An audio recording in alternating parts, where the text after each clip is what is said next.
एक बुजुर्ग व्यक्ति अपने जवान बेटे को ऑटो में बिठाकर कहीं जा रहा था। तभी रास्ते में अचानक से पुलिस वाले उनके ऑटो को रोक लेते हैं और ऑटो को रोकते ही उस बुजुर्ग व्यक्ति को पता चलता है कि पुलिस वाले उसे क्यों रोक रहे हैं। तो वह अपने पास से कुछ पैसे निकाल कर देने लगता है, लेकिन उनका बेटा उन्हें पैसे देने से साफ साफ मना कर देता है और कहता है कि हम लोग पैसे नहीं देंगे। अब पिता पुत्र को समझाने की भी कोशिश करता है, लेकिन बेटा मानने से इनकार कर देता है और कहता है कि नहीं पिताजी, आज आपको पैसे नहीं देने हैं और मैं आपको पैसे कतई भी नहीं देने दूंगा। इसके बाद पिता मजबूरन अपने बेटे का कहा मानता है और पुलिस वाले को पैसे नहीं देता है। अब पुलिस वाला जब ये देखता है कि वह पैसे नहीं दे रहा है तो उसको और उसके बेटे को और ऑटो को थाने में ले जाया जाता है और बाप बेटे को लॉकअप के अंदर बंद कर दिया जाता है। अब अंदर बंद होने के बाद भी जो बेटा होता है वह पुलिस वालों की तरफ देखकर मुस्कुराने लगता है और थोड़ी देर बाद कुछ ऐसा होता है, जो दरोगा बड़े ही रौब के साथ उस बच्चे को अंदर बंद किया था वह एकदम से उसके पैरों को पकड़कर माफी मांगने लगता है। क्या हुआ था इस कहानी में ऐसा जिसकी वजह से वह दरोगा माफी मांगने लगा था? पूरी कहानी की सच्चाई जानने के लिए वीडियो को अंत तक जरूर देखें। बिहार के पटना शहर में एक परिवार रहा करता है। परिवार के अंदर एक पिता है जो कंपनी में काम किया करते हैं, साथ में उनका बेटा है जो फिलहाल ग्रेजुएशन कर रहा है। पिता इतना कमा लिया करते हैं कि उससे परिवार का गुजर बसर हो जाता है और साथ में उनके बेटे की पढ़ाई का खर्चा भी निकल आता है। परिवार बड़ा ही खुश था, कोई भी कैसी भी दिक्कत नहीं थी। बेटा दिल लगाकर अपनी पढ़ाई कर रहा था और पिता कंपनी में काम करके अपने घर का गुजर बसर कर रहा था। पिता का नाम होता है मांगेराम और बेटे का नाम होता है प्रवीण कुमार। तभी देश के अंदर अचानक से कोरोना काल आ जाता है और मांगेराम की जो नौकरी कंपनी में चल रही थी उस कंपनी से उन्हें निकाल दिया जाता है, क्योंकि उस दौरान काफी सारी कंपनियों ने अपने वर्करों में कमी की थी और इसी कारण से मांगेराम की नौकरी भी छूट जाती है। अब देश में भारी संकट था, तो इसी वजह से सभी लोग घर के अंदर बैठ गए थे और अपने समय को व्यतीत कर रहे थे। उस समय के बारे में आप लोग सभी जानते होंगे कि वो कैसा समय था और किस तरह का माहौल देश के अंदर बन गया था। धीरे धीरे समय बीतता है, पिता सोचने लगता है कि हो सकता है कुछ दिनों में ये सब कुछ ठीक हो जाए और उसके बाद दोबारा से मैं कंपनी में काम करने लगूंगा और मेरे परिवार का गुजर बसर अच्छी तरह से होने लगेगा। लेकिन जैसे देश का कोरोना काल खत्म होता है उसके बाद भी उस कंपनी ने उसके पिता को काम के लिए नहीं बुलाया था, जबकि और कंपनियों ने जिन्होंने वर्करों को घर भेजा था उन्होंने कुछ हद तक अपने अपने वर्करों को बुला लिया था, लेकिन जो मांगेराम जी हैं उनको वहां से नहीं बुलाया गया था। अब इस बात को देखकर मांगेराम जी को चिंता होने लगती है और वह कंपनी के चक्कर काटने लगता है। वहां पर चक्कर काटते हुए उन्हें पता चलता है कि कंपनी वालों ने उन्हें परमानेंट निकाल दिया है और अब उनकी नौकरी कंपनी में नहीं लग सकती। अब इसके बाद मांगेराम इस बात को देखकर बड़े परेशान होते हैं और सोचने लगते हैं कि अब मेरा समय कैसे व्यतीत होगा। इसके बाद मांगेराम जी पहले तो अपने दोस्तों से और जानने पहचानने वाले रिश्तेदारों से कुछ पैसे उधार लेते हैं ताकि उनका बुरा समय व्यतीत हो जाए, लेकिन आखिर ऐसा वो कब तक कर पाते, क्योंकि उनके पास कोई काम नहीं है और जिस भी कंपनी में वो काम के लिए जाते हैं तो इसके बाद उन्हें कहीं भी नौकरी नहीं मिलती है। इसी वजह से मांगेराम जी काफी ज्यादा परेशान थे। तो उनके ही पड़ोस में एक शेखर नाम का व्यक्ति जो कि ऑटो चलाया करता था और मांगेराम से अच्छी उसकी बना करती थी। तो एक दिन जब मांगेराम अपने पड़ोसी के पास बैठा हुआ था और वह उसे अपने बारे में बता रहा था, तो जो शेखर होता है उसे बताने लगता है कि अगर ऐसी बात है तो तुम्हारे लिए एक काम है, अगर तुम करना चाहो तो जो मांगेराम है उससे पूछने लगता है कि क्या काम है। तो वो कहता है कि देखो भाई, कोई काम छोटा या बड़ा नहीं होता, लेकिन जीवन को व्यतीत करने के लिए कुछ ना कुछ तो करना होगा और मेरे ख्याल से ऑटो का काम तुम्हें काफी जल्दी आ जाएगा और इसी को तुम भी कर लो। अब इस बात को सुनकर मांगेराम पहले तो मना करता है, लेकिन फिर जब वो देखता है परिवार की कंडीशन तो वह भी इस बात के लिए एग्री हो जाता है और शेखर से कहता है कि ठीक है, अगर ऐसी बात है तो तुम मुझे ऑटो चलाना सिखा दो और उसके बाद मैं भी ऑटो चलाने लगूंगा। मांगेराम को 4 व्हीलर तो चलाना आता था, लेकिन ऑटो उन्होंने कभी नहीं चलाया था। इसके बाद मांगेराम को शेखर ऑटो चलाने की ट्रेनिंग देता है। लगभग 10 से 15 दिन के अंदर वह अच्छी तरह से ऑटो चलाना जान जाता है। इसके बाद जो मांगेराम होता है इधर उधर से थोड़े बहुत पैसों का जुगाड़ और करता है और एक ऑटो लोन पर खरीद लेता है। उसे लोन पर खरीदने के बाद अब वह उसे चलाने लगा है और चला चलाकर अपने परिवार का गुजर बसर कर रहा है। इधर इतने ही दिनों में उसके बेटे, जिसका नाम प्रवीण कुमार था, उसकी ग्रेजुएशन भी कंप्लीट हो जाती है और उसके बाद वह आगे की तैयारी करने लगता है किसी सरकारी नौकरी में लगने की। इसी दौरान नौकरी की तैयारी करते टाइम एक दिन वो अपने पिता के साथ ऑटो पर जाता है, लेकिन वहां पर जाते ही उसके साथ एक बहुत बड़ी घटना घट जाती है। दरअसल प्रवीण के पिता अक्सर मंडी से सवारी सवारियां भरा करते थे, लेकिन मंडी के बाहर एक पुलिस नाका था, जिस पुलिस नाके पर उन्हें कुछ पैसे देने पड़ते थे पुलिस वालों को, और उसके बाद ही वो लोग उन्हें मंडी के अंदर घुसने दिया करते थे। अब जब प्रवीण अपने पिता के साथ बैठा हुआ था तो वहां पर पुलिस वाले उस ऑटो को रोक लेते हैं और रोकने के बाद उनसे पैसा मांगने लगते हैं। प्रवीण के पिता जो मांगेराम थे वो एकदम से अपने पास से 50 रुपए निकालते हैं और उन पुलिस वालों को चुपचाप देकर वहां से आगे की तरफ बढ़ने लगते हैं। तभी प्रवीण अपने पिता से कहने लगता है कि पिताजी ये क्या किया आपने? तो मांगेराम कहने लगता है कि बेटा ऐसा ही होता है, इसी तरह से हम रोज ऑटो चलाया करते हैं और ये तो एक ही जगह है, दिन में 3-4 बार हमें पुलिस वालों को ऐसे पैसे देने पड़ते हैं, कहीं ना कहीं से सवारी लेने के लिए या फिर कहीं से किसी चेक पोस्ट को क्रॉस करने के लिए। अब यह बात देखकर प्रवीण सोचने लगता है कि पिताजी तो अपनी कमाई का लगभग 30 से 40% इन लोगों को ही दे देते हैं और मेहनत खुद करके इन लोगों को जेबें भर रहे हैं। इस बात को सोचते सोचते वह शाम के समय अपने पिता के साथ घर आ जाता है और आज दिन के समय जो कुछ भी हुआ है वो सब कुछ उसके दिमाग में फीड है। अब शाम के समय जब पूरा परिवार खाना खाने के लिए बैठता है तभी जो प्रवीण के चेहरे पर उदासी होती है, उस उदासी को उसका पिता मांगेराम देख लेता है। मांगेराम अपने बेटे से पूछता है उदासी का कारण, तो वो बता देता है कि पिताजी ये बात तो मुझे बहुत बुरी लगी, आप मेहनत से कमाते हो और वो पुलिस वाले खामखा ही उन पैसों को ले लेते हैं। तो उसका पिता कहता है कि बेटा ऐसे ही होता है और ये सिस्टम अब से नहीं काफी दिनों से चला आ रहा है और इसको कोई तोड़ने वाला तो है ही नहीं। इस बात को सुनकर प्रवीण अपने पिता से कहने लगता है कि पिताजी अगर ऐसी बात है तो मैं इस सिस्टम को तोड़ूंगा और उसके लिए मुझे पढ़ाई करनी होगी, क्योंकि सबसे बड़ा जिला का अधिकारी जो होता है वो डीएम होता है, तो मैं डीएम बनूंगा। डीएम बनने के बाद इस सिस्टम को तोड़ दूंगा। यह बात सुनकर प्रवीण के पिता मांगेराम कहने लगते हैं कि बेटा अगर ऐसी बात है तो तू बेशक से पढ़ाई कर ले, कोई भी आपत्ति नहीं है।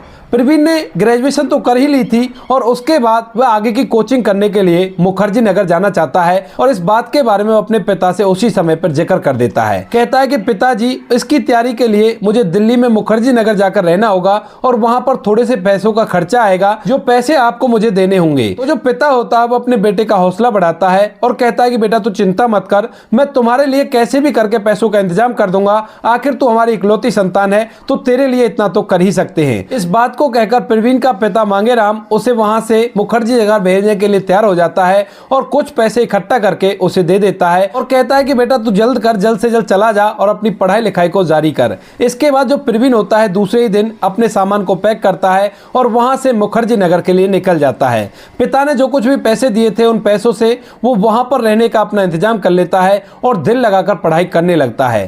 पिता यहाँ पर ऑटो चलाता है, बेटा वहां पर पढ़ाई लिखाई में मेहनत करता है और इसी तरह से 2 साल बीत जाते हैं।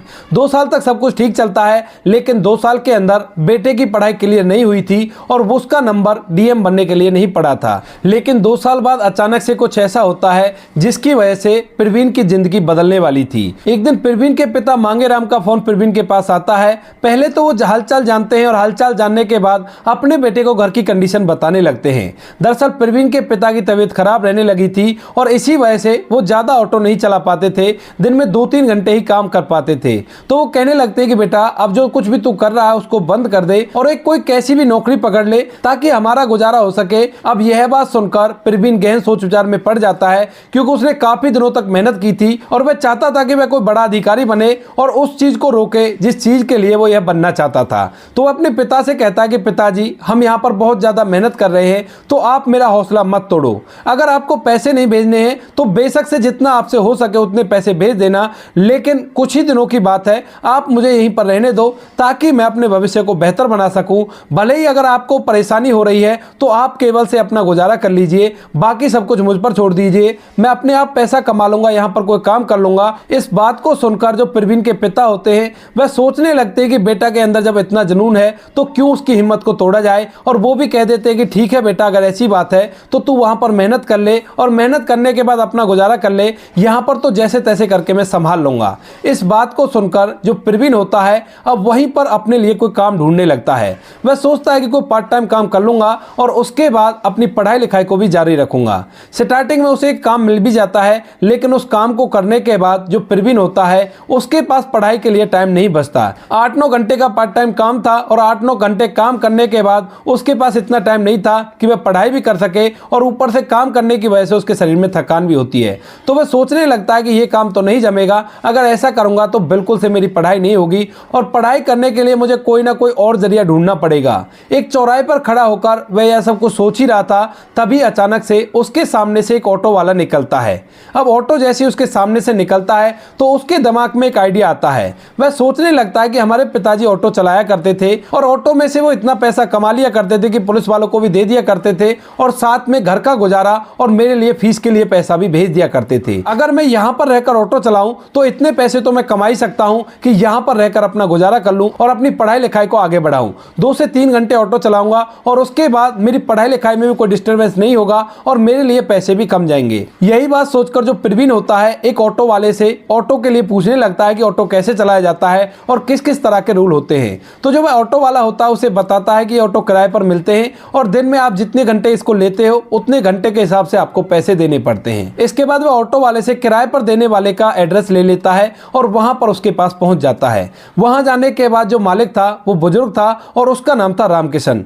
रामकिशन से वह बात करने लगता है और उसे अपनी पूरी कहानी बताता है। अब जो ऑटो मालिक होता है वो उसकी कहानी को सुनता है और कहानी को सुनने के बाद उसकी मदद करने के लिए तैयार हो जाता है। वह कहता है कि बेटा ज्यादातर ऑटो वाले 9 बजे ऑटो ले जाया करते हैं और रात को 9 बजे हमें जमा कर दिया करते हैं। तुम्हें थोड़ी देर ऑटो चलाना है तो तुम सुबह सुबह जल्दी ऑटो को ले जाया करना और 9 बजे से पहले मेरे पास जमा कर दिया करना। इसके लिए आपको किराया भी नहीं देना होगा और सुबह सुबह आपका काम भी हो जाएगा और मुझे इससे कोई फर्क भी नहीं पड़ेगा। उस मालिक के पास कम से कम 16 से 17 ऑटो थे और उनमें से एक ऑटो वो सुबह सुबह प्रवीण को दे दिया करता और प्रवीण उस ऑटो से लगभग 8:30 बजे तक काम किया करता और 8:30 बजे उस ऑटो को लाकर उल्टा मालिक को दे दिया करता। बदले में प्रवीण उसे भी कुछ पैसे दिया करता है। प्रवीण वहां पर रहकर मेहनत करता रहता है और इस साल जब उसका प्री एग्जाम होता है तो उसे वो अच्छी तरह से क्वालिफाई कर लेता है। प्री एग्जाम क्वालिफाई हो गया था। इसके बाद वह चाहता तो है अपने पिता को बताना, लेकिन वो रुकता है और सोचने लगता है कि ऐसा नहीं करेंगे। अगर पिताजी को ये बात पता चल गई तो पिताजी मुझ पर और भी ज्यादा उम्मीदें लगाने लगेंगे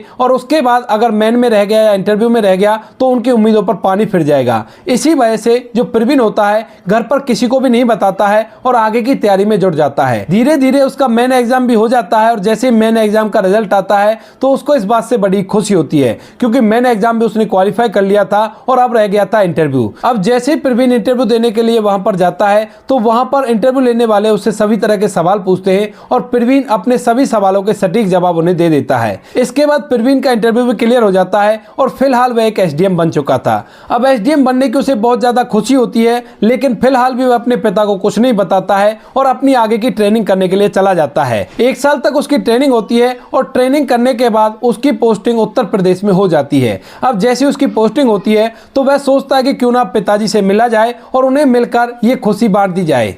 इस बात को सोचकर जो प्रवीण होता है वहां से अपने घर के लिए निकल जाता है। सफर तय करने के बाद वह अपने घर पहुंच गया था और घर पहुंचते ही वह अपने माता पिता को इस बात की खुशी के बारे में बताता है और इस बात को सुनकर उसका पिता मांगेराम बड़ा ही खुश होता है। इसके बाद प्रवीण कुछ समय वहां पर बिताता है और कुछ समय बिताने के बाद जिस दिन उसकी पोस्टिंग होनी थी उस समय अपने घर से निकलने लगता है। वह अपने पिता से अपने आप को ऑटो से छोड़ने के लिए कहता है और जानबूझकर उसी रास्ते से जाता है जिस रास्ते पर पुलिस का नाका मिलता है और वहां पर ऑटो को रोका जाता है। कहता है कि पिताजी वहां से लेना, वहां से मुझे कुछ सामान लेना और उसके बाद ही हम लोग स्टेशन जाएंगे। इसके बाद उसका पिता अपने बेटे को ऑटो में बिठाता है और उस नाके से क्रॉस करने लगता है। तभी वहां पर एक पुलिस वाला आता है और उसके पिता के ऑटो को हाथ देकर उनसे पैसे मांगने लगता है। अब यह बात जैसे प्रवीण देखता है तो अपने पिता का हाथ पकड़ लेता है और कहता है कि नहीं पिताजी, आज आपको इनको बिल्कुल भी पैसे नहीं देने हैं और मैं भी तो देखूं ये आपसे पैसे कैसे ले सके।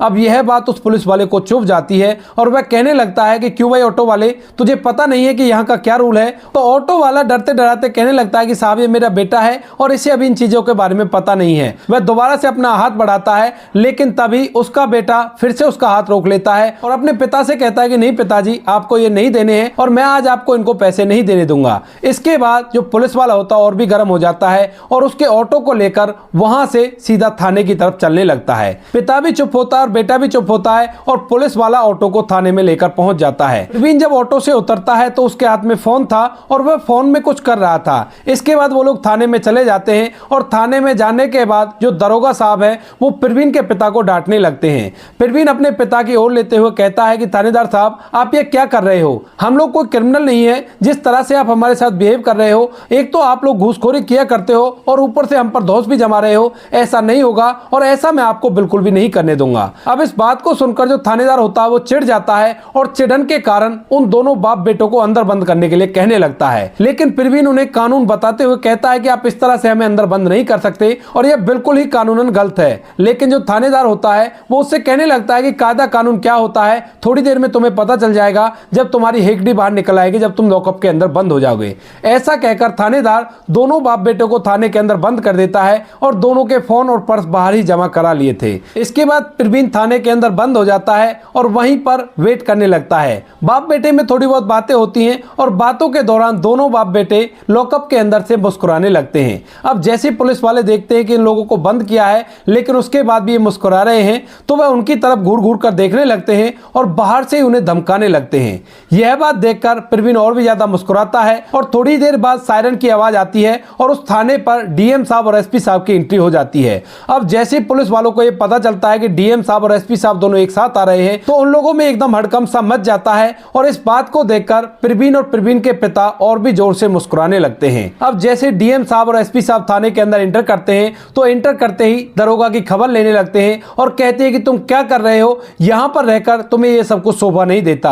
अब दरोगा को कुछ इस बारे में पता नहीं होता है कि एसपी साहब यहां पर क्यों आए हैं और डीएम साहब यहां पर क्यों आए हैं और ये मुझसे किस बारे में बात कर रहे हैं। तो वह कहने लगता है कि साहब मैंने क्या कर दिया, मैं तो बहुत ही अच्छी तरह से अपना काम कर रहा हूं और कोई भी कैसी भी दिक्कत नहीं है। तो एसपी साहब कहने लगते हैं कि अरे बेवकूफ, हमें सब कुछ पता है, जो कुछ भी तुम यहां पर कर रहे हो, तुमने रिश्वत के लिए एक ऑटो वाले और उसके बेटे को लॉकअप में बंद कर रखा है और ये कोई अच्छी बात नहीं है। इसके बाद जो दरोगा होता है उसे जब लगता है कि उसकी चोरी पकड़ी जाएगी तो वो कहने लगता है कि साहब आपको किसी ने गलत खबर दी है, दरअसल इनके पास अवैध शराब पाई गई थी और इसी वजह से मैंने इनको पकड़ा गया है। अब इस बात को सुनकर एसपी साहब कुछ बोल पाते उससे पहले ही जो डीएम साहब हैं वो कहने लगते हैं कि अगर ऐसी बात है तो कहां है वो शराब जो इनके ऑटो में पाई गई है। तो दरोगा कहने लगता है कि साहब ये शराब लोड ही कर रहे थे लेकिन दूसरा ऑटो जिसके अंदर शराब थी वो यहां से भाग गया और यही हमारे हाथ लगे हैं। अब इस बात को सुनते डीएम साहब और एसपी साहब दरोगा को धमकाने लगते हैं और कहते हैं कि तुम्हें यह पता है कि तुमने किसको अंदर किया है। अब जैसे दरोगा ये बात सुनता है तो एकदम चुपचाप खड़ा रह जाता है। तभी जो डीएम साहब है वो कहने लगते हैं कि एसडीएम साहब हैं और इनकी आज पोस्टिंग होनी थी और तुम्हारी वजह से आज ये अपनी पोस्टिंग पर टाइम पर नहीं पहुंच पाए हैं और ऊपर से इनके लिए फोन आया है कि आपके थाने में ऐसी ऐसी गड़बड़ हो रही है और उन लोगों को जाकर पकड़ो। इसके बाद डीएम साहब और एसपी साहब उन्हें बाहर निकलवाते हैं और जैसे वो दोनों बाप बेटे बाहर निकलते हैं तो दरोगा साहब एकदम से उनके पैरों को पकड़कर गिड़गिड़ाने लगते हैं और कहते हैं कि साहब माफ कर दो, हमसे बहुत बड़ी गलती हो गई। दरअसल परवीन ने उनका एक छोटा सा वीडियो बना लिया था पीछे बैठे बैठे और तभी वो अपने पिता को रिश्वत देने से रोक रहे थे।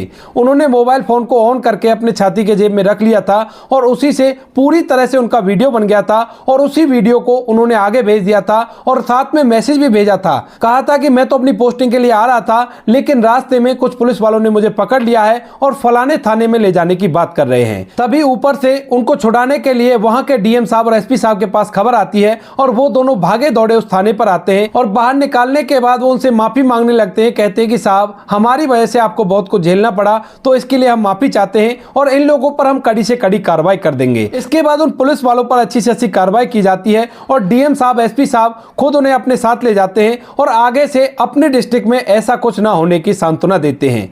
डीएम साहब और एसपी साहब उसके बाद इस तरह के अभियान चलाते रहते हैं जिससे ऐसे लोगों को पकड़ा जाए जो प्रशासन के साथ रहते हुए भी प्रशासन के साथ गद्दारी करते हैं और उन लोगों को कड़ी से कड़ी सजा दिलाई जाती है।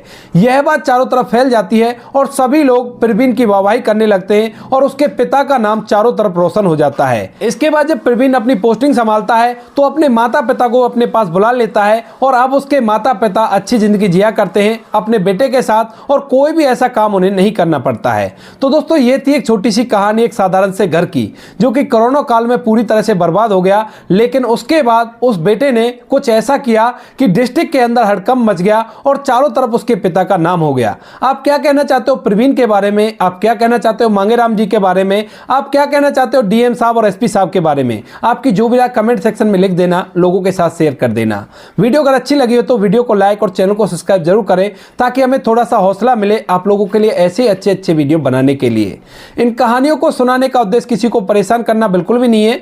यह कहानी आपको इसलिए सुनाई जाती है ताकि आप लोग इन कहानियों में से कुछ ना कुछ सीख सको और अपने जीवन में उस चीज को अप्लाई कर सको। बाकी मिलते हैं किसी नेक्स्ट वीडियो में नए टॉपिक के साथ, तब तक के लिए जय हिंद, जय भारत, जय हिंदुस्तान।